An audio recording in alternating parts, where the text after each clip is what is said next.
Hello दोस्तों, welcome to story fan. आज की कहानी बहुत ही प्यारी है, फुल्ली एनिमेटेड है। आपको जरूर मजा आएगा। तो चलिए कहानी शुरू करते हैं।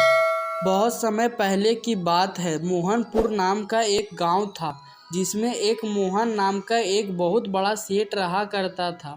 उसका गांव का नाम उसी के नाम पर पड़ा था। वह बहुत ही दानवीर और धर्मनिष्ठान कराने वाला व्यक्ति था। वह जगह जगह यज्ञ करवाता, हवन करवाता और लोगों की मदद भी करता। माता लक्ष्मी की कृपा से उसके घर में धन धान्य की कोई कमी नहीं थी। एक समय की बात है, उस गांव में बहुत बड़ा अकाल पड़ा। मोहन का सारा व्यापार डूब गया। वह काफ़ी गरीब हो चुका था।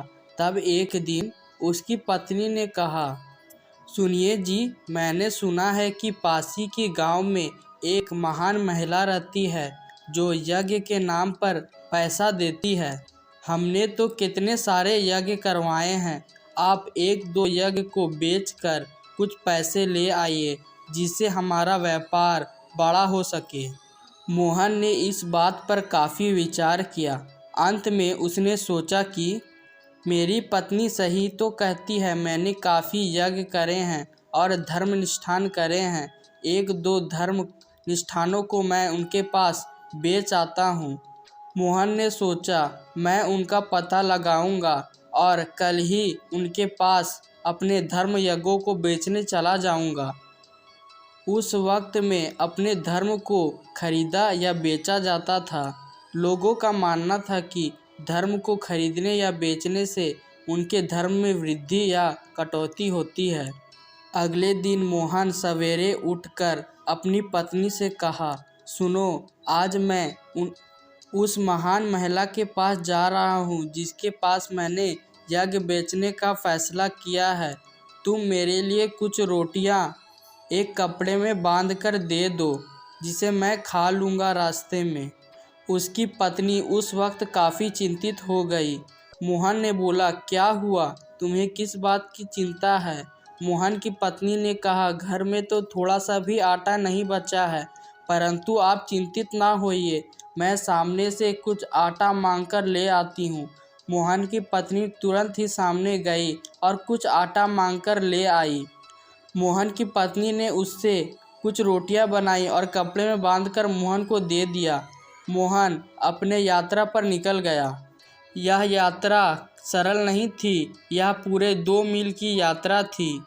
मोहन ने यह सोचकर यज्ञ बेचने का फैसला किया था कि यह पैसे से वह अपना व्यापार फिर से शुरू करेगा और धर्मनिष्ठान को फिर से बनाए रखेगा। कहते हैं ना, जब बुरा समय आता है तो आपकी किस्मत भी साथ नहीं देती है। यही मोहन के साथ हुआ। उस समय बहुत कड़ा धूप था। कड़े धूप के कारण मोहन का शरीर पूरी तरह ग्रसित हो चुका था। मोहन ने सोचा, मेरी पत्नी ने कुछ रोटी तो दिए ही हैं, मैं सामने के कुएं से कुछ पानी ले आता हूँ और इस पेड़ के छांव में बैठकर इस रोटी को खा लेता हूँ। तभी उसने देखा कि थोड़ी दूर पर उसे कुछ दिख रहा था। मोहन धीरे धीरे उसके पास गया। उसने देखा कि एक मरियल सा कुत्ता वहाँ पड़ा हुआ है। उसने सोचा कि इसे ज़रूर भूख लगी होगी और इसने बहुत दिनों से कुछ नहीं खाया होगा। इस बात से उसे बहुत दया आ गई। उसने अपनी एक रोटी में से उसे दे दिया। तब कुत्ता थोड़ी देर उठा। उसने सोचा कि अगर मैं इसे और एक रोटी दे देता हूँ तो यह और शक्तिशाली हो जाएगा। उसने अपनी दूसरी रोटी भी उसे दे दी। उसके पास कुल 4 रोटियाँ थीं। अब वह सोचने लगा कि मैं यह 2 रोटी खा लेता हूँ। तभी उस कुत्ते की हालत देखकर उसने सोचा, मैं इसे अपनी सारी रोटी दे देता हूँ। मेरा क्या है, मेरा पेट तो पानी पी के भी चल जाएगा। उसने अपनी सारी रोटी उस कुत्ते को दे दी और थोड़ा पानी भी पिला दिया और वह आगे निकल गया। वह चलते चलते पीछे थोड़ी देर पर मुड़ा तो वह कुत्ता वहाँ नहीं था। उसने सोचा कि कुत्ते के स्वास्थ्य सुधर गया होगा और वह खाने की तलाश में इधर उधर चला गया होगा। उसने कड़ी चढ़ाई करके उस गांव तक पहुंचने का मार्ग ढूंढ ही लिया। उस गांव का नाम रामपुर था। उसे सेठ धनराज का घर ढूंढना था। क्योंकि उसकी ही पत्नी वह महान महिला थी जो यज्ञ को खरीदती थी। उसने काफ़ी व्यापारियों से पता लगाया। अंत में वह सेठ धनराज के घर पहुंचा और कहा, सेठ धनराज, मैं पासी के गांव से आया हूं। मेरा नाम मोहन है। मैं अपना यज्ञ आपकी पत्नी को बेचना चाहता हूं। मैंने सुना है कि आपकी पत्नी यज्ञ को खरीदने में रुचि रखती है। तभी सेठ धनराज ने कहा, हाँ, तुम सही जगह पे आए हो। रुको, मैं अपनी पत्नी को थोड़े देर पर बुला देता हूँ। मोहन ने काफ़ी देर तक इंतज़ार किया। उसके बाद एक महिला जिसने अपने हाथ में रुद्राक्ष की माला रखी थी, ऐसा प्रतीत होता था कि वह अंतर्यामी है, वह वहाँ पर प्रकट हुई। मोहन ने कहा, मैं पहले सेठ था। अकाल के कारण मेरा व्यापार बर्बाद हो गया, इसलिए मैं अपने कुछ यज्ञ को यहाँ बेचना आया हूँ। मेरा आपसे निवेदन है कि मेरे यज्ञ को खरीदकर मुझे उचित पैसे का भुगतान करें, जिससे मैं और अपना व्यापार को खड़ा कर सकूं। उस समय धनराज की पत्नी ने अपनी आंखें बंद किए और कहा, मैं तुम्हारे यज्ञ को नहीं खरीद सकती, पर एक चीज़ ज़रूर खरीदूंगी। मुझे पता चला है कि तुमने रास्ते में एक कुत्ते को खाना खिलाया है। मैं चाहती हूँ कि उस धर्म को तुम मुझे बेच दो।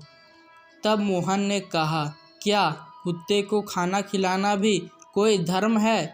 यह तो मेरा कर्तव्य था। मैंने इसे कोई धर्म समझकर नहीं किया।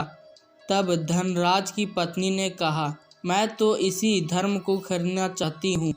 तब मोहन ने झटपट कहा, मैं इसे नहीं बेच सकता। यह मेरा कर्तव्य है। मैं आपको धोखा नहीं दे सकता हूँ। मैं इसे धर्म नहीं मानता। यह मेरा कर्तव्य है। तभी धनराज की पत्नी ने कहा, अगर आप इस धर्म को बेचना चाहते हैं तो ठीक है, अगर नहीं तो आप जा सकते हैं। मोहन वहाँ से झटपट चला गया। वह रास्ते भर यह सोचता रहा कि यह कोई धर्म है। वह धीरे धीरे अपने घर की ओर बढ़ रहा था। वह घर पहुँचा। तभी उसकी पत्नी ने कहा, ए जी, क्या आपने यज्ञ को बेच दिया? उसने अपनी पत्नी को सारी बात बताई। उसकी पत्नी भी धर्मप्रिय थी। उसने कहा, आपने ठीक ही किया जी। उसने कहा, ठीक है जी, आपने जो किया वही सही है।